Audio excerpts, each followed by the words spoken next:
Episode 18. 18 already? Trent, we are at episode 18, which doesn't sound like a lot, but we do one of these. We talked about this before. We do one episode per week. And so when you put 18 shows together, it's 18 weeks. I mean, we've been doing this for a little while now. And I told you on the phone before we hopped on, I'm like, I feel like it's been way longer than a week since we last did a live show. I don't know why that's the case, but it certainly feels that way. And a few things have happened since we last went live. And I think we should start the show probably where we normally start the show. Like we usually kick it off with basketball, right? We talk a little bit of basketball right out of the gate. So I figured we'd start there with the show. And of course, Trent, when I mention basketball, I'm talking about the WNBA. We've got to talk about the WNBA here. It is the talk of the town. Trent, I know you're following it. I know you can't get enough of what's happening with the WNBA right now. Your boy, by the way, Pat McAfee, got himself in a little bit of hot water today. I don't know if you caught that. Yeah.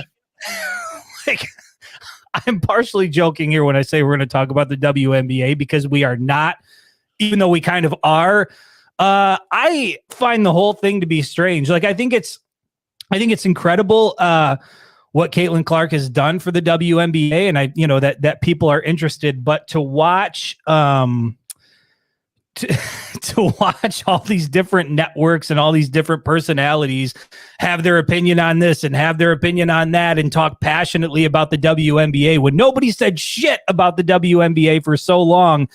I just find the whole thing to be hilarious. I know you love Pat McAfee. Like, this is your guy. Like, you heard what he had to say today. What do you think of this whole Caitlin Clark WNBA people out together sort of thing? Like, are you caught up in the hoopla as well?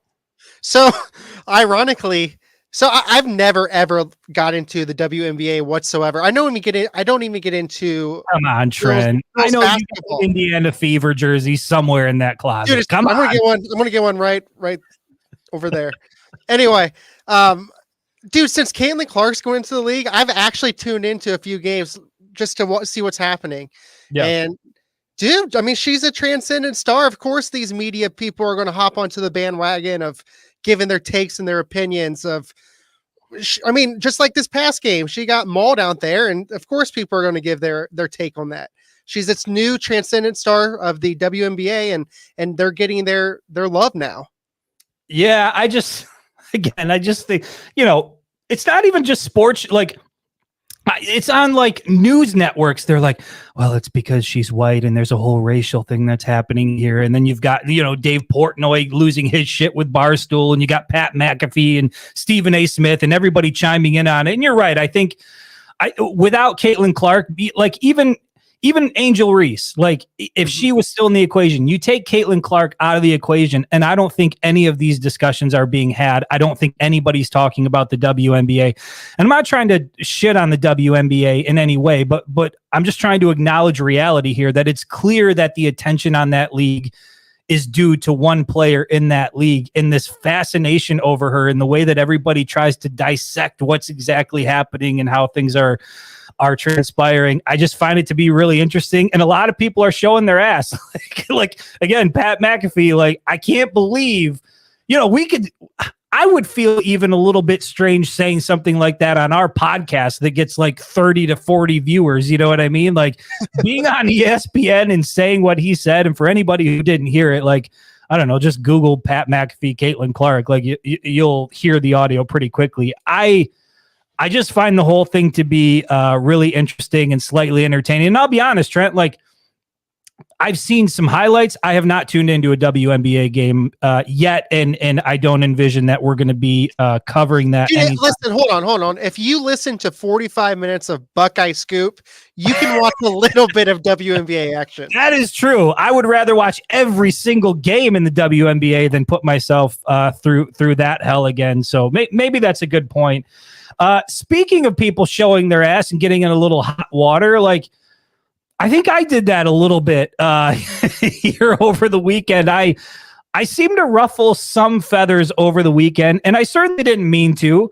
I was just sort of pointing out something that I thought was interesting, something that I noticed, and something that I thought was interesting, and something that I thought other people would find interesting as well. And when I shared it, I miscalculated a little bit. I didn't realize that there was still so much love within the Michigan fan base for former Michigan quarterback Cade McNamara. Now, let me start off by saying that I understand.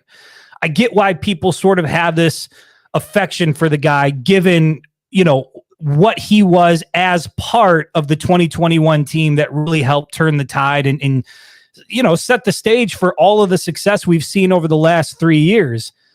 But with that being said, like, sometimes facts are just facts, and sometimes things can be hilarious without it being insulting. And what I mean by that, Trent, I'll just throw it up on the screen in case you didn't see it.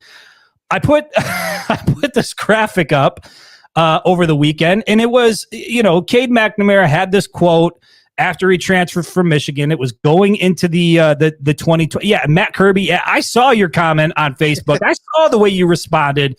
I'm going to address you directly here, Matt Kirby, in a minute. But going into the 2023 season, Cade McNamara, he was on some podcast. I don't remember exactly which one it is. It says at the bottom, but my eyes are terrible. I can't read it. But he says, in terms of the Iowa offense, which, look, everybody, generally speaking, shits on the Iowa offense. You know that Iowa is not really an offensive juggernaut. And I think when Cade McNamara transferred there and Eric All transferred there, and I think they had a wide receiver from Ohio State that had transferred there, like the belief was that things might be changing out there in Iowa City. And it just didn't happen. So the quote for people who are listening and not watching was, Cade went on a podcast, and he said this about the Iowa offense heading into 2023. He said, quote, "Please just keep saying it's going to be the shittiest offense in college football. Please just think we are going to be so shitty next year. Please." So that's the quote from Cade McNamara. And I saw that resurface on social media over the weekend. And I was curious. I'm like, okay, I wonder where Iowa did fall, because we know that they weren't good. We saw what happened against Michigan in the Big Ten championship game. 26-0, only the second shutout in Big Ten championship game history. But I didn't think Iowa's offense was necessarily that bad. I knew they weren't good, but I didn't know they were that bad. And Trent, when I looked, I did not realize that Iowa had the literal worst offense in all of college football. And so when you take the quote from Cade McNamara and you combine that with what the end result was, which was Iowa finishing dead last in college football offensively, to me, those two things together were just hilarious. And I said this to you before we went live. It didn't matter to me if it was Cade McNamara who said it, or Kirk Ferentz who said it, or some quarterback from Michigan State who said it. Like, to me, the quote and the stance that he took versus what actually happened was so hilarious that I thought it was worth presenting. Did not anticipate that there would be so much blowback by, like, can we please not criticize a guy who was Matt Kirby was all on my shit about it. Like, Cade McNamara was this, Cade McNamara was that. We got to love Cade McNamara for what he did. Like, listen, I don't feel the way about Cade McNamara that I think a lot of Michigan fans do. I think he played a role in 2021, but there were certainly other factors that helped Michigan get over the hump and ultimately lead to the success that we saw turn out. And let's not forget, Cade McNamara also shit on the program on the way out. So I guess, Trent, I don't even know if I have a question for you. Like, when you see that, did you take that as like something offensive or as like a knock on Cade McNamara? And be honest, you're a straight shooter. Shoot me straight here. No, I didn't. You're talking about your post, right? That you put up there? Correct. Yeah, the one up here. No, I don't think that you did anything bad toward Cade McNamara. I think it's straight facts. Like, yeah, he got hurt, but and here's what I was saying. Even when Cade McNamara left Michigan and transferred to Iowa, Eric All went to Iowa, they still had Brian Ferentz as the offensive coordinator. The Correct. Dude was a terrible, terrible OC. And his own father had to get rid of him. Like, that had to have been a terrible situation for your dad to have to get rid of you. And fans were calling for it for several years now. Like, he needed to get out of there, and it didn't matter. I don't think it mattered who was playing quarterback for that team. Like, their offense was just terrible. Yeah, I think I think this is more an indictment on just how bad Iowa was, and rightfully so. Many people pointed it out. Cade McNamara didn't even play for half the year. He got injured week 6 against Purdue. So it's not really a knock on Cade McNamara, but listen, you can't look at that quote and then look at the end result and not chuckle to yourself a little bit. In the same way, right, that there's another quote that Michigan fans love to point to, right? It wasn't all that long ago that Ryan Day said, they better have a mercy rule out there because we're going to hang 100 on them. Michigan fans love to refer to that quote and have a laugh at it because of what's transpired since then. And so to me, this is like the same thing. It's like a guy who said something was going to be a certain way, and then it went the complete opposite way. So I, again, like, wasn't trying to ruffle any. I didn't realize there was so much love for Kade McNamara still in the fan base, but I thought this would be at least something to address because it wasn't a knock on Kade McNamara. It was just an acknowledgement that Iowa is a terrible offensive team. Maybe Kade can turn that around this year. Maybe he can stay healthy. We'll see what Iowa can become. But I don't have a lot of faith that Iowa is going to be an offensive juggernaut anytime soon in the near future. And, certainly no, I don't wish any ill will toward Kade McNamara. I just, when you say, please say we're going to have the shittiest offense in college football, and then you go out and have the shittiest offense in college football, literally, that is hilarious. And anybody objectively that sees that would think the same. So stop being so damn sensitive out there. Thank you for accepting.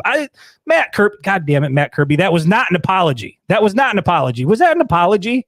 I don't want to go down this rabbit hole, but I want your honest opinion. I know that you're not a huge Cade McNamara lover, but all right, go back to 2021. Think about what he did for Michigan. He was a fantastic game manager. Didn't turn the ball over. He did what was needed of him to do for Michigan to win. Now, Michigan's defense was also extremely legit, and I think they were a top 5 defense. You had a great running attack with 3 really good running backs. I want you to take the defense, make them average. The rushing attack is just average. Does Cade McNamara lead Michigan to where it was in 2021 by his arm only? My gut instinct is no. My gut instinct is no. Like I view Cade McNamara as the definition of a game manager. Wasn't elite with his legs, wasn't elite with his arm, but he could do enough to be dangerous. He could make good throws, but he also would make some mistakes. I think he was a good quarterback at the University of Michigan. I don't think he was great. And if Michigan didn't have Aiden Hutchinson and David Ojabo and an elite defense, DJ Turner on the court, like if Michigan didn't have that defense, I think you're looking at a completely different story. And this team has been led by the defense over the last 3 years. That has been the driving factor for all of the success. And so, again, I get it. There's fans out there that are always going to have, a soft spot for Cade McNamara because he was part of, damn it. I had it turned down. I got it. What happens if we went out, huh? It loses all effect when I have the volume turned down. God damn it. He was a part of something special, but let's not lose sight of the fact that he was a part of it. And we can debate how big of a part he was. I'd argue that as a true freshman, Michigan would have done just as well with JJ McCarthy behind center. So to answer your question, if the defense wasn't elite, I don't see any sort of scenario where Michigan achieves a level of success that they had in 2021 with Cade McNamara behind center. Like I said, definition of a game manager. There is somebody who put something in here that I want to go back to because I thought it was an interesting question. Bobby, is it Brasher? I'm sorry. I know I'm slaughtering the last name. Feel free to correct me in the comments. But he says, would you take Cade McNamara this year? I think, Trent, we talked about this a few shows ago. But hell, let's revisit it. We know what Michigan has at quarterback heading into the 2024 season. Would you take Cade McNamara on the roster this year? I would take Cade McNamara as competition. I truly don't know, especially coming off an injury. I don't know if he would start over someone like an Alex Orji, assuming that he has good ball placement. He can throw the ball accurately. I mean, we saw him in the spring game. I feel like he was throwing the ball as well as Cade McNamara was at Michigan. So you talk about Alex Orji's legs, put that into the equation. I mean, I don't know that Cade McNamara is guaranteed a starting job here at Michigan. My answer is similar to what I'm seeing in the comments right now. Hell no, absolutely not. I would not. To me, Cade McNamara is. I know the sample size is small on Jack Tuttle, but that to me would be the best comparison. And if you told me if you had those two guys standing in front of me and you said you could take Cade McNamara or Jack Tuttle, I'm taking Jack Tuttle. I like the way Jack Tuttle is wired. I know he hasn't had a lot of success being the guy, at the collegiate level, but outside of that 2021 season and being part of an incredible team, like Jack Tuttle wasn't a part of what Cade was in 2021. And I think that those two guys are the most equal comparison that I can find on this roster. And like I said, if you're asking me to take one or the other, I'm taking Jack Tuttle. And I think you're right. Alex Orji is really the X factor here in what Michigan can get out of him through the air, because the dual threat ability, what he can do with his legs, we already saw that last season and even the season before to a certain extent. Like, he can come in and do damage with his legs. The question is, can he move the ball through the air, and can he do it consistently? Can he protect the ball? And if Alex Orji has added that to his game and he provides that in 2024, to me, there's no question that he's the guy. Now, the real question comes into play is, if he struggles in that area, who's the guy you turn to? Is it Davis Warren? Is it Jack Tuttle? Is it true freshman Jaden Davis, which I don't think there's any scenario where that's going to be the case. To me, you go to Tuttle, and we see something similar to what we saw in 2023, where you utilize Tuttle in certain situations, you utilize Orji in certain situations, and you have more of a 2-quarterback system. Either way you cut it, I think Alex Orji is going to get a lot of reps this fall.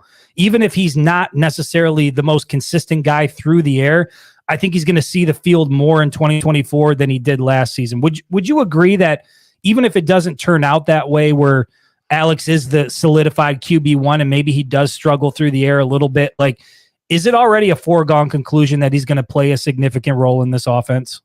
Yeah, I mean, barring injury, he's got to. He played a decent amount last year, just coming in and running the ball. So absolutely, and plus this year, I think even if he loses the starting job or he doesn't begin the season as a starter, I feel like you're actually going to see him throw passes this year. It won't be a strict Alex Orji's in the game, we're running it. It's going to be, hey, Alex Orji is in the game, we got to watch out for the throw and the run this time around. I don't think they're just going to strictly keep him just running situations. Yeah, and CJ from the Facebook page, that's kind of where I'm at. CJ says he's too talented not to have him on the field. And I distinctly remember back when Denard Robinson was still struggling to get on the field and he was playing behind Tate Forcier. Like, this was back in the day. Like, I think I called into 97-1 the ticket. I was so passionate about Denard Robinson. And I said that exact same thing, CJ. I'm like, Denard Robinson is just too damn talented to keep on the sideline. Now, I'm not saying that Alex Orji is Denard Robinson, but similar in that dual threat ability can pose a lot of problems for an opposing defense. And I think to have him just standing on the sideline and have what amounts to be a one-dimensional quarterback, a traditional pocket passer in a Jack Tuttle or a Davis Warren, I think the offense just becomes a little less dynamic. So, yeah, I don't see any scenario where Alex Orji doesn't play a significant role on this offense, even if he doesn't become what we all hope he can through the air. But there's also, dude, there's too many people out there that have just chalked it up to like, Orji's not a quarterback. I've said this before, like, they should move him to running back. They should move him to wide receiver. Like, I don't get where this mindset is coming from. I get he doesn't have a lot on film. We've seen him throw one collegiate pass in a game so far throughout his career. But he's a Division I quarterback at the University of Michigan. Unless you think the coaching staff is full of complete idiots, they have faith in this guy. They see him in practice. You don't. They see the way he performs. You don't.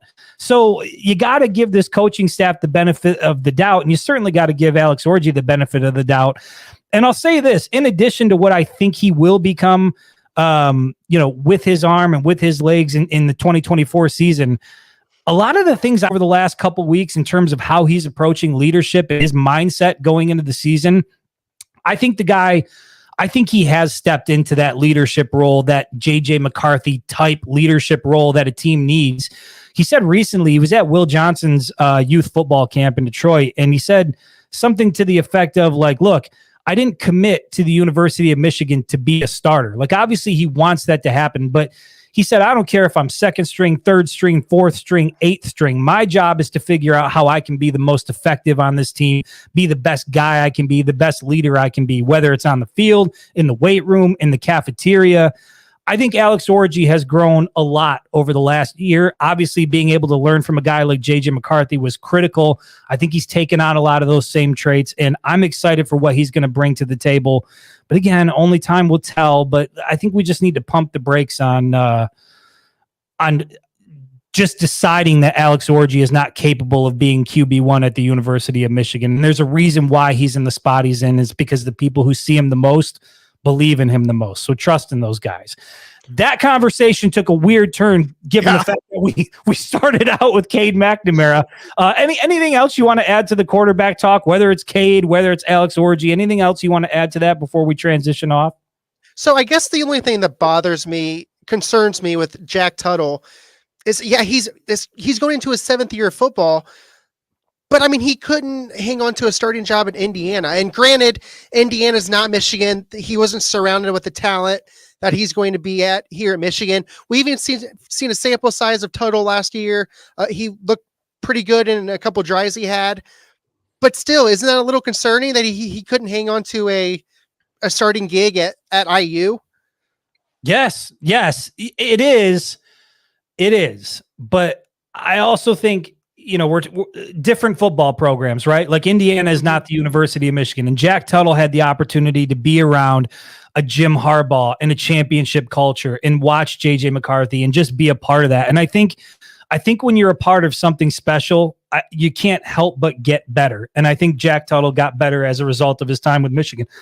I'm not saying, I said it earlier when we were talking about Cade McNamara. I think those two are somewhat similar in probably the way that they'll impact the game, where, Cade McNamara did what he was supposed to do, played his role well, but, a game manager type quarterback. That's what I view from Jack Tuttle. I don't think he's a dual threat guy. I don't think he's going to be making these big explosive plays with his arm. I feel like if Jack Tuttle's on the field, he can make the throws that he needs to make. He can largely avoid making costly turnovers. He's a tough guy. He's a smart guy. He's a veteran. He's been around for a long time, so he can certainly provide some value. But you're right. I mean, there's question marks about all of these guys, right? There really isn't question. I mean, Jack Tuttle is the most veteran quarterback on the roster. Ton of question marks about him. Question marks about Alex Orji, Davis Warden, Jaden Davis, like Jaden Denegal, who's like faded out of the conversation. Like there was one point early in the spring where it seemed like Denegal might be one of the guys competing for that starting job. Yeah, you took him number 1 overall in our fantasy draft. I did take him. You know what's crazy is that I took him number 1 in the fantasy draft, and I still won the fantasy draft. What happens if we went out, huh? I did win out that day. But yeah, I look, I'm excited for it. I just, again, we started on Cade McNamara. No shade towards Cade. Nothing wrong with being a game manager who can get things done. There's a lot of guys that make a living like that in the NFL, and they rely on the talent around them. I think that was what Cade McNamara brought to the table. And then obviously once we saw JJ McCarthy, it was like, oh, that's what elite quarterback looks like. That's what, Cade McNamara is getting ready to play another season at Iowa, and JJ McCarthy was a first-round pick in the NFL draft. Like, it played out the way it did for a reason. And then when it comes to Alex Orji, let's just give him the benefit of the doubt. I think the guy's built the right way. He's certainly, everything he says is everything you want to hear out of your QB1. I think he's taken his game to the next level, and I'm really, really excited to see how that translates in 2024. Let's move on because we spent a lot of time on that. 24 minutes. Dude, we spent a little time talking about the WNBA. For anybody who missed that, go back to the start of the show. We went in depth on the WNBA. You don't want to miss that commentary. I want to transition. I put the article out just before we went live here about another potential night game for the Michigan Wolverines this season. When I heard it or when I saw it, I got really excited about it. I think it was Brett McMurphy from Action Network. He reported it that, NBC essentially has a wish list of games they want to see played in prime time. And one of the games on that list is Michigan at Washington. I think it's October 5th. It's week 6 of the season. It's Michigan's first road game of the year. You got to go out to Seattle. You got to play in that environment. And now you might have to play it at night in prime time. Initial thoughts on that game being a primetime game. By the way, while I'm asking you that question, Does that mean it's prime time here on the East Coast, or are we getting like sort of a Pac-12 after dark thing where it's going to start at like midnight out there in Seattle, like midnight here, but at regular time out there in Seattle? I believe NBC airs the games at 7:30 Eastern time, so it'd actually be 4:30, I think, out there is when the game would actually air on NBC. But I mean, going into the schedule, I kind of felt like that would be a game that Michigan would be playing on the road at nighttime. It just felt like one of those atmospheres that they would want Michigan coming into. It's going to be a new look Washington team, but they hired Jed Fish. They have some talent not coming back, but coming from the portal. And not that I think Washington's going to contend for a Big Ten title year one, but I think they're going to be a scrappy, competitive team. I agree. And Bobby with another great comment from the Facebook page. He says, cosmetically, that'll be a beauty of a game, picturesque. I could not agree more. The game takes place in Seattle, Husky Stadium, notorious for being loud. I put out an article about some of the new stadiums coming to the Big Ten, but Husky Stadium, they've got the cantilevered sort of half ceilings that encase the sidelines there that trap a lot of the noise in. I think it's right there on some lake. You can see Mount Rainier off in the distance. It's an incredible place to go watch a football game. So I've heard. I'm very excited to get out there and experience it. But yeah, I think a lot of people, when they looked at the schedule, we're talking about potential games that Michigan could drop. A lot of people were looking at Washington as like that. They lost too much. They lost Michael Penix Jr. They lost their head coach. They lost, they lost too much talent to really be competitive. I don't think that's the case. Not after looking at what Jed Fish has done in the transfer portal. And that's what you mentioned. Washington went out and got 29 guys out of the transfer portal. 29 guys. That's good for fifth in all of college football. One of those guys, by the way, is Will Rogers, who is, and I told you this before we went live, did not realize that he was as good of a quarterback as he was at Mississippi State. This is a kid that's got 40 starts under his belt. He's got 30 program records at Mississippi State, and he holds multiple SEC records for single season completions, career completions, and he's the only quarterback in SEC history with 1,000 career completions. This Will Rogers kid is the real deal, and I think because he was tucked out on a shitty Mississippi State team, a lot of people really weren't paying attention to him, but you put some weapons around him, which Jed Fish did. He got some receivers. He got running backs out of the transfer portal. They've got some weapons out there. The idea that Washington's going to be a pushover, I don't believe that at all. And the more I look at this roster and the way it's put together, and then when you add to the fact it is Michigan's first away game of the season, you do got to go all the way out to Seattle. And now you might play it under the lights at Husky Stadium. Boy, oh boy, that really feels like that could be a tough game for the Michigan Wolverines. Let me ask you this. Am I making too much of a thing about the day, like the time of day where these games take place? Or do you think a primetime game at Husky Stadium kind of changes the equation about how you feel about that game?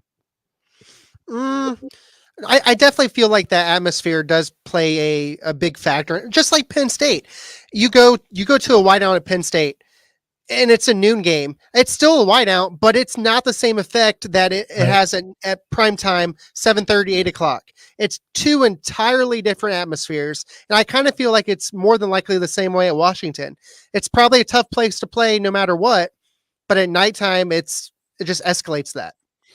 Yeah, we got Matt Kirby saying boat tailgating. You got Bobby saying sailgating. I mean, I saw the picture. There's like boats that line up out there in the bay to like party and watch the game. It looks like an incredible environment.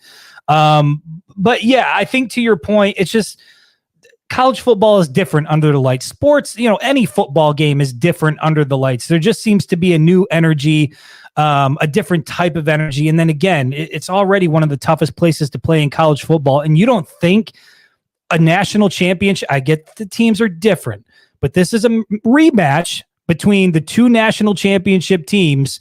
You've got Washington, you've got Michigan. You don't think that the Husky fan base is going to show out for that game and come to make some noise in primetime on NBC? It is going to be a raucous environment. And as a Michigan fan, I would prefer it to be played during the day, but as a college football fan, bring it on. I absolutely love it. Like, to me, this is like, as much as I hate the way that the landscape of college football is changing, and Trent, I know we're going to get to that later on in the show because I'm probably going to sound like that angry old guy once again who hates the way that things are trending in college football. This is something that I love. Aesthetically, it's going to look great. Being out in Seattle, it's going to be incredible. It's an incredible venue, and I'm excited for that. I mean, let me ask you this. I've put some thought into this, but we now have 4 new teams in the Big Ten Conference.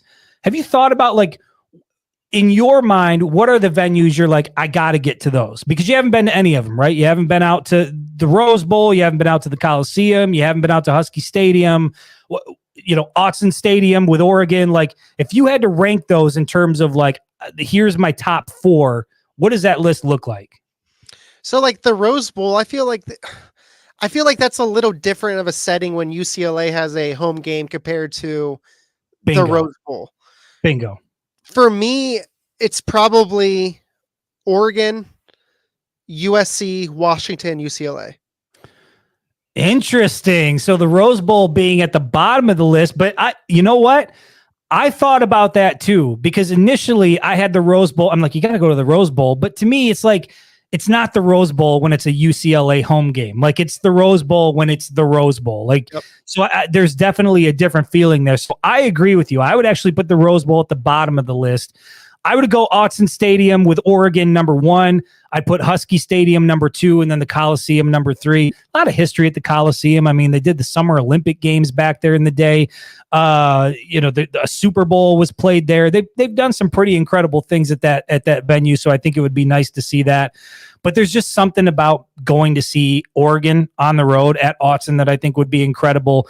And then Husky Stadium, from what I've read and from what I've heard about fans and just what that environment is like and the setting, that one is like right there. It's like almost 1A and 1B for me with Oregon and Washington. But again, having this game potentially be played at night between Michigan and Washington, October 5th, I just think it's incredible for college football. I'm excited to see it. Brian Petrosky agrees. He would put UCLA last. Bobby has the Coliseum number 1.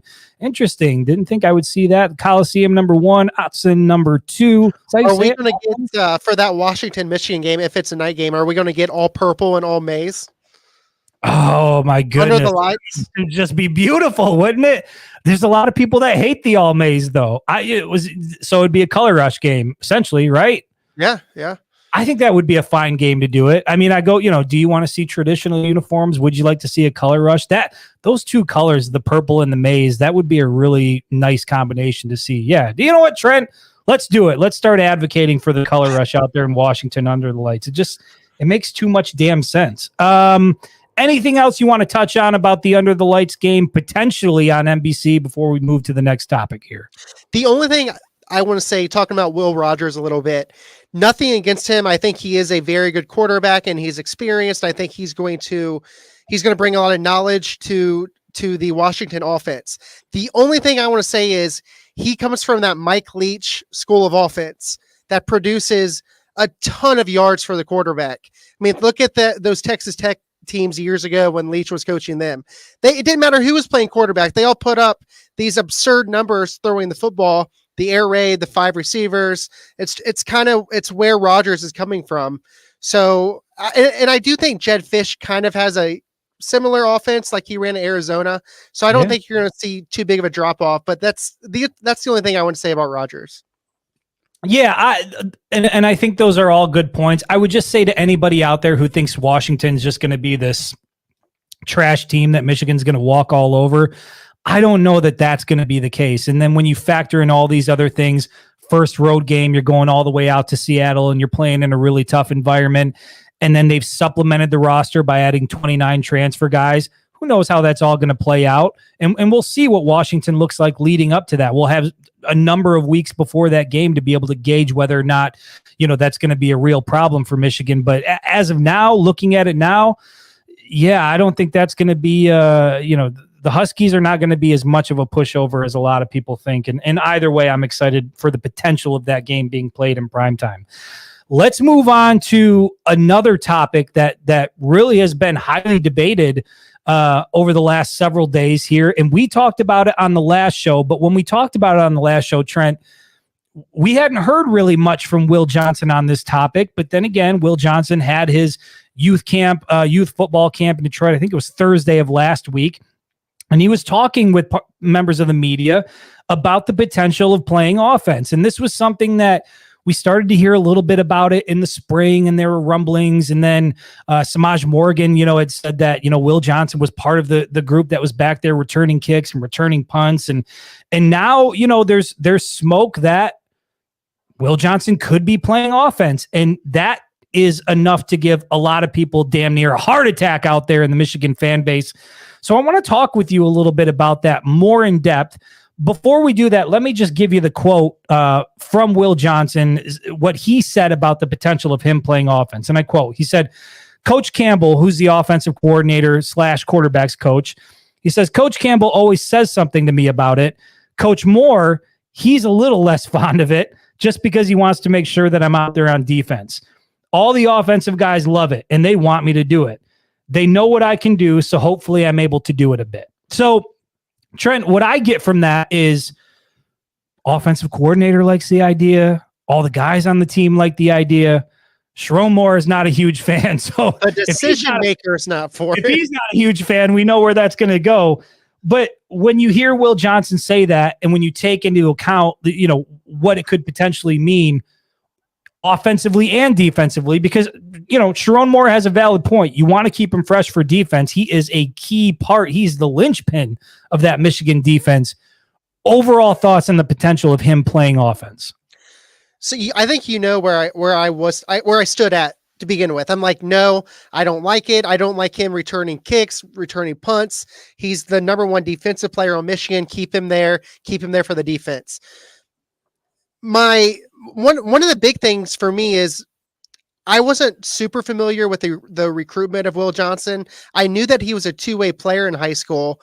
I didn't know how good he actually was at wide receiver until I turned on the tape today. I went back and watched like 5 to 10 minutes of his recruiting videos. And like, man, this dude, he was actually looked like he was a really good receiver out there. And then it kind of took me back to Jabril Peppers. He was a stud on defense, but he also played offense. And I'm like, you know what? If this guy can win games for Michigan, why not? Throw him out there 5 times a game and see what happens. Absolutely, 100% agree with it. And you're right. For anybody, I put out an article today on wingedhelmetmedia.com where I put the video, some of his high school film in the article. And you can see that on offense, when you get the ball in his hands, he is a weapon in the open field. He's hard to bring down. And a lot of the highlights, of course, were him taking it to the house, whether it's 50, 60, 70 yards. It's not like you got to throw it to him deep. Just get it to him in the flat, get it to him in open space and let him work. I guess I'm going to approach this from 2 different angles. Number one, I agree with the people out there that no, I don't agree. I understand why people out there, why their initial reaction would be, hell no.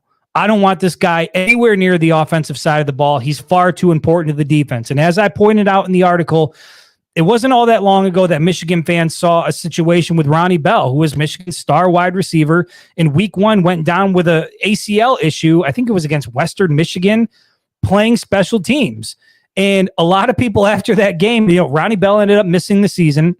And a lot of people after that game came out and were critical of Jim Harbaugh, saying, why would you put one of the star guys, one of the most important pieces of the offense on special teams? And I get that nobody wants to see a player get injured. But I also think that guys like Will Johnson don't come along very often. And I feel like when you have a guy like that on your roster, if they can be impactful in other ways, you got to find a way to use them, particularly when Michigan doesn't really have right now that bona fide, this is the dude or dudes at the wide receiver position. We've got a group of guys that we think can be great, but we don't have anybody that's like a Will Johnson caliber type guy that's playing wide receiver. That's you'd agree on that, right? Like we don't have a superstar yet at the wide receiver position. Could be Samaj Morgan, could be Kendrick Bell, could be Tyler Morris, could be Amora and Walker. I don't know, but we don't have that for sure. When it comes to Will Johnson, I don't think he's got to be out there and play every single offensive snap. That's not what I'm saying. But you put in, 5, 6, 7 different packages for this guy. You get him on the field a handful of times, and that could be the difference in close games between a loss and a win. And somebody pointed it out in the comments section. You don't even have to give Will Johnson the ball when he's out there on offense. But when you see number 2 lining up out wide, a defense is going to have to act out of character. They're going to have to account for Will Johnson, and that's going to put a defense in a compromised position. And then if you choose to get the ball in his hands, Trent, as you pointed out, go back and watch the film. Wasn't that long ago that he was playing offense, and he's pretty damn good at it. So I get the whole, we don't want to see him get injured, but I'll go back to what I said when we first talked about this topic. These guys are football players. These guys are athletes. And if they can bring something to the field, if they can bring something to the offense, why not utilize it? Why not let this guy ball out? Ballers need to be able to ball out, and Will Johnson is a baller. So let him play. If he wants to play offense, put a few packages out there for him so that he can make the defense think twice about things. That's where I settle on it. Now, come back to me if there's a potential injury, and I might have buyer's remorse on that. But as of today, in June, what are we? June 3rd, June 4th? June 3rd. I'm all for it. Let the guy play offense, because I think it could be the difference between Michigan being all right offensively and Michigan being real dangerous offensively. And we saw it happen. Here's the thing. This is what's crazy to me. Michigan fans want to go to worst case scenario. It's the same thing they're doing with Alex Orji. Alex Orji is going to be this, or this. He can't do this. He can't do that. They go to worst case scenario. When it comes to Will Johnson playing offense, I can't spend any time thinking about worst case scenario because there's so much best case scenario on my mind. I see visions of Will Johnson streaking down the sideline with the ball in his hand and taking it to the house, and Michigan going up 7 when they absolutely need it. And there's also a perfect example right there in front of Michigan fans for this exact scenario working before. And, you got to go back a little ways. But of course, I'm talking about 1997 and Charles Woodson, the year that he won the Heisman Trophy. Charles Woodson that year, let me just pull up his stats. So the year that Woodson won Heisman, he had 7 interceptions. Will Johnson had 4 last year, by the way. Woodson had 7 interceptions, 231 receiving yards on 11 receptions. So it's not like he was a focal point of the offense. 231 receiving yards on 11 receptions, 283 punt return yards, and only 4 total touchdowns. 2 of those came on receiving touchdowns, 1 rushing touchdown, and 1 punt return for a touchdown. When I hear those numbers, 7 interceptions, 231 receiving yards, 283 punt return yards, 4 total touchdowns, that's Will Johnson all day. That's doable. You're not asking the guy to go out and be superhuman. I mean, those numbers to me with an athlete like Will Johnson are more than doable. Now, does it mean Will Johnson could win the Heisman in 2024 the way that Charles Woodson did it in 97? I'm not so sure that that's the case. To me, and you've said it a lot, it's a quarterback award, and you got to put up big, gaudy numbers. And so I don't even know that would put him in New York, but he would certainly be in the conversation. I just go back to the basics here. You got an athlete who's capable of bringing another element to the offense. I say go ahead and utilize it. That's where I stand on it. But there are a lot of people out there that do not want Will Johnson playing any part of the Michigan offense. I just don't subscribe to it. I feel like so we all know the type of player that Will Johnson is defensively. He's the best out there. He's an All-American. He's going to be probably a top 5, top 10 pick in the NFL draft next season as a cornerback. I feel like a lot of people then expect him to be the same way at receiver. He was obviously really good at high school, but the high school game to the college game are 2 completely different things.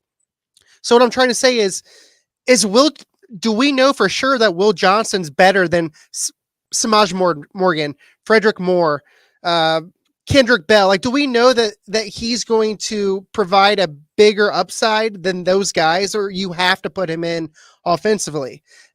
Because if he doesn't, I don't know that it's worth risking him, even if it's 1 or 2 plays on offense. If he's not that much better than some of those guys that might be 3rd or 4th on the depth chart. Well, and here's the other caveat by Dwayne Jones from the Facebook page. Dwayne says Michigan barely throws the ball anyway. So, I mean, there is that, you know what I mean? If you're throwing it, I don't know, 15 to 20 times per game. Again, I don't know. And Trent, you make a good point. Obviously, playing offense at the collegiate level is very different than playing it at the high school level. But I also know that Will Johnson is an elite athlete at the collegiate level. And I have zero doubts that if Michigan were to put him out wide offensively and Alex Orji or Jack Tuttle got him the ball, maybe it's like a 5-yard in route or something. You know what I mean? You don't got to throw it deep. Even if you threw it deep to him, there's just some guys that have it in their DNA. They're playmakers. And I view Will Johnson as a playmaker. So if Michigan needed to do something through the air, I think they could rely on a Will Johnson. But we also talked about it before that even if it's just in the sense of using him as a decoy, imagine you're a defense, you're facing Michigan. You got Alex Orji behind center. You got Donovan Edwards in the backfield. You got Will Johnson lined up on one side. You got Samaj Morgan on the, I mean, dude, you're having to like, Donovan Edwards could be the person that throws the ball. Alex Orji could be the receiver at that point. Will Johnson on the end around, like, to me, there's so many options with an offense like that it would put a defense in a really difficult position. And that's why I like the idea. Again, even if you're not feeding him the ball, it's giving the defense something to think about. And so let me ask you this, and we'll get off the topic on this note. Do you think we see it happen? Does Will Johnson make an appearance offensively? I don't care if it's once, twice. Does he make an appearance offensively in 2024? Does it happen? I think you will see him in there at least one time. Yes. Just because he's made it obvious that he wants to do it. Kirk Campbell, it sure sounds like he wants to at least try it. And it's just getting the decision maker of Sherrone Moore to be like, all right, you got the green light to do it one time and see what happens. And I feel like it'll happen one time. They're in agreement with you. Ricky from the Facebook page says yes. Tony Petrosky, as always, says yes. We got Jonathan from the Facebook page says, as a decoy, that's fine. Tyler from the Facebook page says yes. Troy Flynn says yes versus Texas. Dude, I mean, could you imagine Will Johnson out there on offense versus Texas? Like, well, they can't hold back against Texas, that's for sure. Yeah. You can't do it, right? You got to come out and you got to play to win that football game. Now, it doesn't really have a lot of impact on the Big Ten overall, but to me, that Texas game, like, I don't want to get too far in the weeds here about Texas, but you know, who was it? Who brought it up? I don't know. Was it Tyler brought it up? That Texas game, I think am I making too much of it to say it's sort of a fork in the road for where this season might go? If Michigan beats that Texas team in week 2, I think that's really going to set the tone for the way the rest of this year is going to play out and what we're going to see from the Michigan Wolverines. Doesn't mean that if they lose it, the season's over. But if you win a game like that against an opponent like that, that's expected to be in the hunt for a national championship, given all the changes from the offseason, you lost your head coach, you lost, damn near 20 guys to the NFL draft. You go out and you beat Texas in week 2. Granted, it's in your own building, but you go out and you win that game in week 2. I think that really sets the tone for the rest of the way the season's going to play out. Do you view that Texas game that way? Yeah, I mean, I personally think, I would say probably 90% of the national media, it's already a foregone conclusion that Texas is going to go into Michigan. Yeah. They've got Quinn Ewers back. They've got a lot of their defenses back, that they're going to go in there and they're going to win. So, yeah, I mean, that's a huge, I know it's only game 2 and Michigan could lose that game and still make the playoffs, still win the Big Ten. But yeah, I mean, just the momentum alone would be huge for these players for week 2 after losing so many starters to the NFL that you come in there against Texas and you win. I think that would be huge for the whole season for Michigan. Yeah, and that's, I'm telling you, man, I feel like that's a game where now, the specifics of it, I think will maybe have a bit of an impact. Like if it's a shootout and Michigan's in it, and only one team can win, right? If it's 42-41 or something like that, maybe a bit of a different story. But if Michigan loses that game week 2 and they don't look great, we know what's going to happen within the fan base. But I can already see it in the comments. I could just, in my mind, I know what's going to happen. I feel like that game is so important for so many reasons. But yeah, certainly. I mean, that's the type of game where if you need something through the air, you got to move the ball vertically and things aren't really working out. And, maybe Donovan Edwards isn't finding the hole and Khalil Mullings is struggling in the running game and you got to go vertical.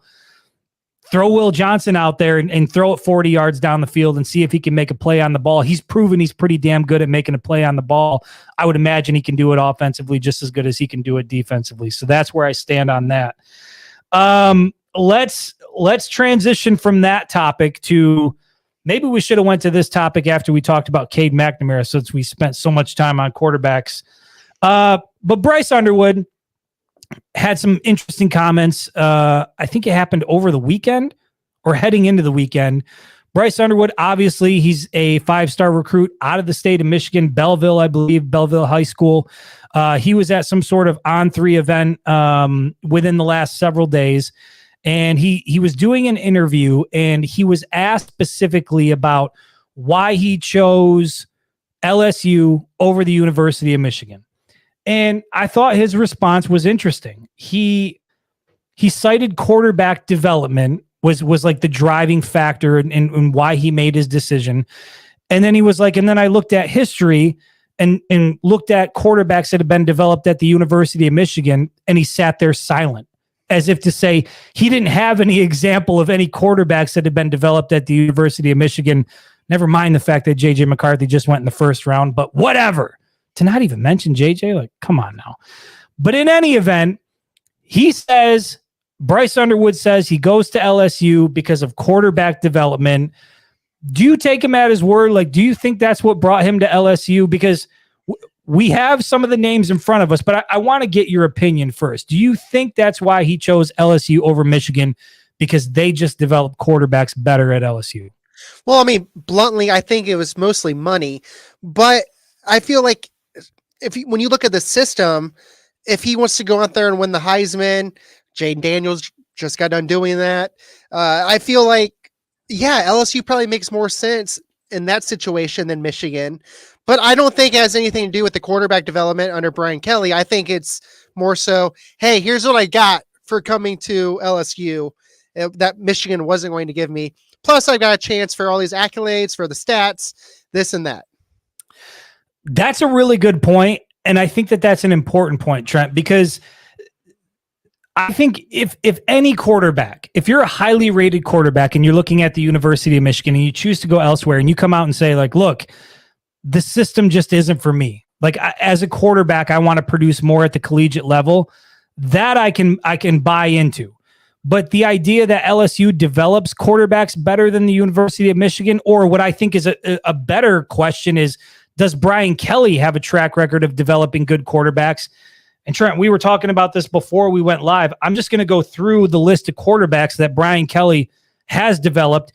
Only went back to 2010. Like, I didn't think we were talking like, how far should we go back? What's fair? Like, I didn't think it was fair to go 24 years back and be like, well, Tom Brady, like Chad Henne, like, this kid's what, 18 years old, 17 years old, however old he is. I felt like going back to 2010, 14 years ago was probably fair. So under Brian Kelly, here are the quarterbacks that he's developed that have made it to the league. Obviously, you have Jaden Daniels, who went in the first round in the 2024 draft. Prior to that, you've got Ian Book, who was drafted in 2021. He's now with the Chiefs. We can all agree he's never going to see the field out there in Kansas City, but he is in the NFL. He's still in the league. You've got Deshaun Kaiser in 2017, no longer in the NFL. Jimmy Clausen in 2010, no longer in the NFL. That's it. You've got 1, 2, 3, 4 guys under Brian Kelly that got drafted. One of them is in the league, or I'm sorry, one is a rookie. One is still in the league playing, basically riding the bench, and the 2 other guys are no longer in the league. So to me, over 14 years, having 2 guys in the league, one of which being a rookie, that doesn't necessarily scream quarterback development to me. So I don't necessarily buy that excuse or that explanation from Underwood, but I think you're right. Like, I think system probably did play a factor. A guy like that seems like he wants to go out and be a superstar and put up big time numbers. So I think that's a factor. And then certainly, like, I know Brian Kelly alluded to the fact that they're not willing to pay players down there at LSU. I call bullshit on that. I certainly think NIL played a huge factor in also getting Bryce Underwood down there. And look, we know that Michigan, for better or worse, has gone a certain direction with NIL. And for anybody who wants to be critical of it, fine, be critical of it. But over the last 3 years, NIL has been a part of the equation, and all Michigan has done is won Big Ten championships, beat Ohio State, and then win a national championship. So it's really hard to critique what they're doing at the moment. Trent, do you think that when it comes to a guy like Underwood in Michigan's backyard, it felt like this was Michigan's recruit to lose? Do you feel like Michigan can continue on this path and win with the guys they've been winning with? Or do you have to transition to a point where it's like, look, if there's a Bryce Underwood in our state, we cannot let him out of this state. We've got to do whatever we can do, even if it means paying a true freshman, with some collective, X amount of dollars through an NIL. And this guy's driving around in a Benz or a Rover, whatever it is on campus without even playing a down of college football. Do you think Michigan needs to do those things to try to keep those guys in-house, or do you think it just is what it is, trust the process in Ann Arbor? Well, I definitely think it's important to get guys like Bryce Underwood, Dante Moore. If they are right in your backyard, I do feel like you have to do somewhat whatever's needed to land these kids. But maybe I'm a little naive in thinking if Jim Harbaugh didn't flirt with the NFL every year, maybe a guy like a Dante Moore or Bryce Underwood would have committed to Michigan because you're playing under Jim Harbaugh. But there's always that unknown with Harbaugh for a long time now as to if he was going to be at Michigan for that next season. Like, are they committing to Jim Harbaugh, or is it going to be some other coach that comes along when Harbaugh leaves for the NFL? And again, maybe I'm just being a little naive there, but I do think that was a little bit of a factor into it. Bryce Underwood had, at that time when he committed, he had no idea he was going to be coaching Michigan. Was it going to be Jim Harbaugh? They had issues of their own going on with the whole Connor Stallion stuff. Who is he committing to? Like, I know you're supposed to commit to the school, not a coach, but we all know that that's not necessarily how it works. Like, you want to play for somebody that you want to play for. And I do think that could have been an issue. Shots fired by Trent at Jim Harbaugh, blaming Jim Harbaugh for the reason that Michigan can't bring in a top flight quarterback. No, I mean, I think it's all valid points. And anybody that tries to it's because of NIL, or it's because of Michigan's offensive philosophy, or it's because of this, I think there are so many factors as to why you can't really, you don't have an offensive system that's friendly to the quarterback in terms of the numbers they're going to put up. You're right. You did have a head coach who essentially every single year was flirting with the NFL. Now you've got some turnover. You don't really know what it's going to look like with Sharon Moore. I just think, and then obviously the NIL stance from the University of Michigan and sort of the direction that they're going there. So I think there's a lot of factors at play, and I don't know if Michigan can continue on this path and continue to win at a high level, because it does feel, even though they've done it over the last 3 years, it does feel that this is where college athletics is headed, that you are going to have to pay up to get these big time players. Does it guarantee they're going to turn out to be whoever you think they're going to be on the football field? Not necessarily, but it feels like a dangerous game to play if you're not willing to sort of step into that era, just given how prevalent it is. And I think our last topic of the evening is really going to speak to that. And that is, the corporate sponsors now being involved with college athletics. And there's always been corporate sponsors to a certain extent, but Ross Dellinger of Yahoo Sports put out, I think yesterday he put it out, that the rules committee is meeting this week to discuss schools to display corporate logos on fields and perhaps even corporate patches to jerseys. I'm going to repeat that. The NCAA Rules Committee is meeting this week to discuss permitting schools to display corporate logos on fields and perhaps patches to jerseys. Trent, when I read that, I felt sick to my stomach. The idea that we could see the Michigan Wolverines take the field with a Bell Tire, patch on the jersey or a Zingerman's patch on the jersey. No offense to either one of those corporations. I think they're great in what they do, but or to even see it on Michigan's football field. I felt sick to my stomach. I hate everything about it. I understand why corporate dollars will be good in the sense that now you're going to have more money for NIL. But overall, I can't get on board with it. I cannot get on board with taking this step with college athletics. Trent, how do you feel about the idea that we may see corporate logos on the field and potentially even patches on the jerseys? Man, I don't have a ton to say about it, but I'm definitely not on board with it. I understand, like I get why they're doing it. It's obviously going to bring in a ton of money that they can then distribute to the players. But man, like it's just not college football. Like we're also used to college football being a certain way, and I just don't. The direction that this is all headed, it just further pushes away old school college football. Whether that's a good thing or bad thing, that's everyone's opinion. But personally, I don't know, man. I'm just not a fan. Yeah, I'm not a fan either. And Tony, at first when I read this, I was like, oh yeah, that I might be able to get on board with like a Mott Children's Hospital sort of thing.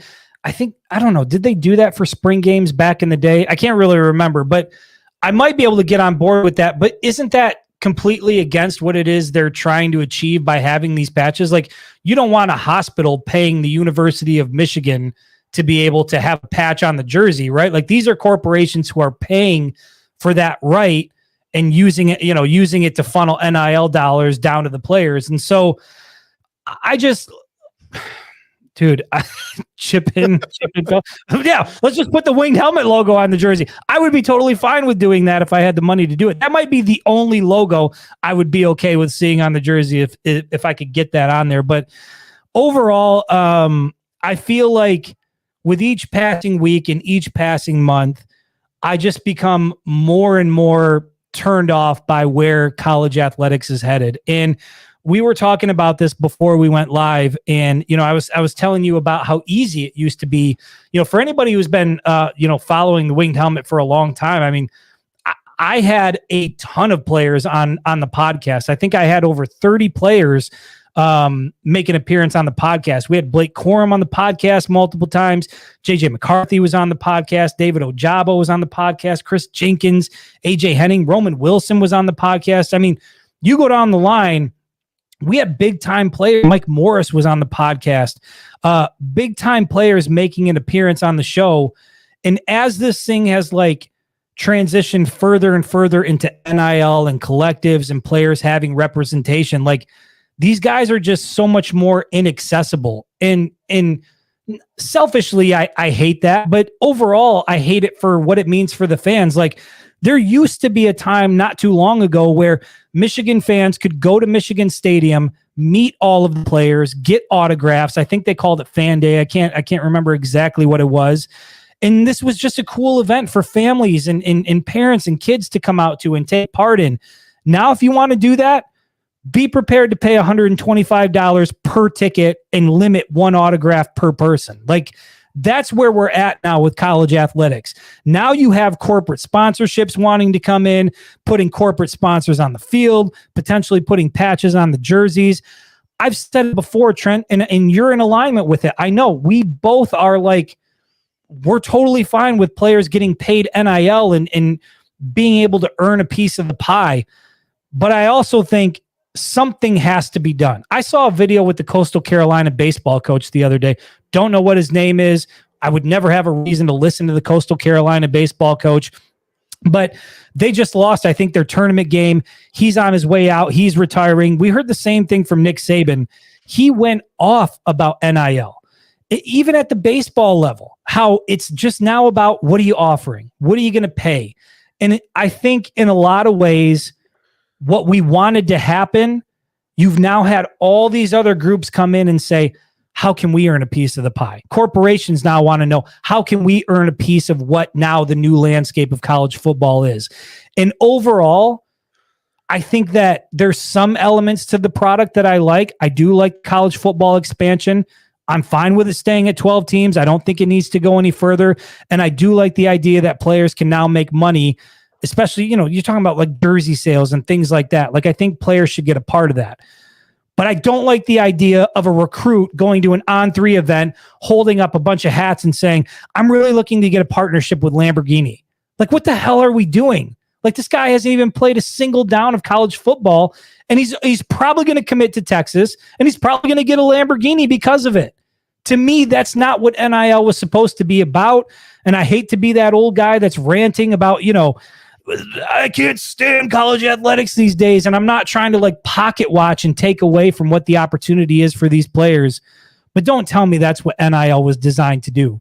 That as a recruit, as heading into your senior year of high school, that you could be making statements like, I really want a partnership with Lamborghini, i.e., I really want a Lamborghini with whatever program I go to.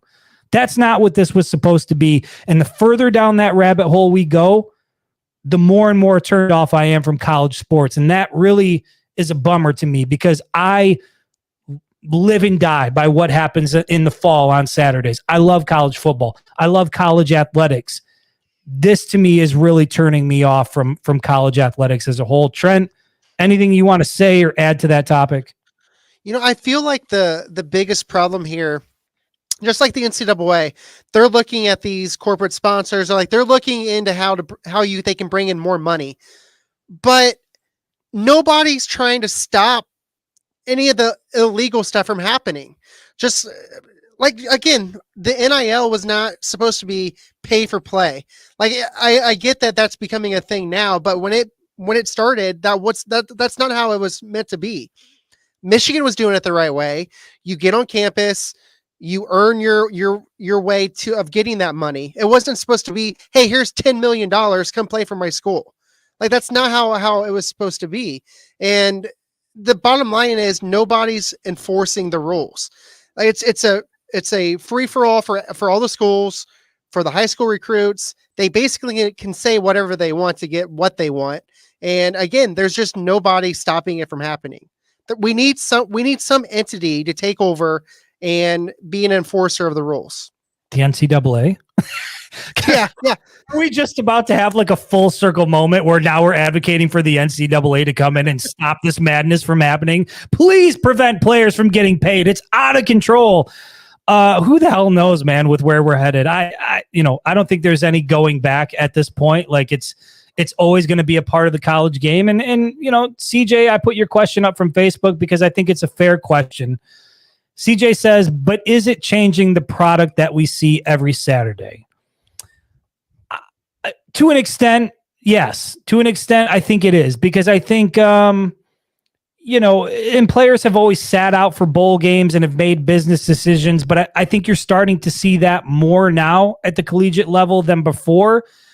And I also think that, yes, there's the game on Saturday, but there was also it wasn't just the games on Saturday that made college football so special. It was everything surrounding it, the storylines surrounding it. Like I said earlier, the access to the players, it was different than professional sports. I said this to you earlier. Like, I can't just DM Jared Goff with the Lions and be like, hey man, I'd like to have you on the podcast and have that work. Like, you got to go through Jared Goff's agent and you've got to try to make things work. And they've got to determine whether or not you're even relevant enough for Jared Goff to even want to acknowledge your existence. Like, that's what it's like trying to deal with players at the pro level.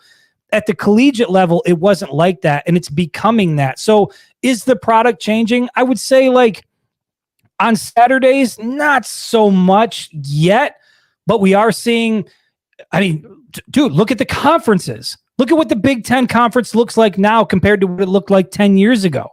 Like, yes, the product is changing. We can argue whether or not it's for better or worse, but the landscape of college football is certainly changing. And I think I'm just looking at the trajectory of where this is headed, where you have a senior in high school talking about, I need X amount of money to get on campus. I need X amount of millions of dollars to get on campus. I need a partnership with Lamborghini. I need a partnership with Mercedes. Like, it's all, those things are already happening. And I just think it's ultimately not going to lead to a good place. Now, will this whole deal with universities being able to pay players directly, is that going to change the way things are being done? Maybe, but probably not, because I still don't know that there's any sort of dude, if you want to start a collective out there and you want to offer college recruits to come. Like if we had enough money and enough resources and we wanted to start paying players to come to the University of Michigan, we could do that. There's no entity that can prevent us from doing that. And so I think until that happens, it's just headed toward a place that's not good. We saw some of that with, the quarterback who's now with Georgia, but he was committed to Florida. And now he's in a lawsuit with the head coach at Florida and a booster from Florida claiming he was defrauded out of like $14 million. So again, and this is a kid that never even played a down of football. And you're like sitting here supposedly throwing him all this money just to get him on campus to possibly start for you one of these days. It's absolutely insane. Didn't Quinn Ewers get like $2 million at Ohio State before he bolted to Texas? Yeah, something like that. Yeah.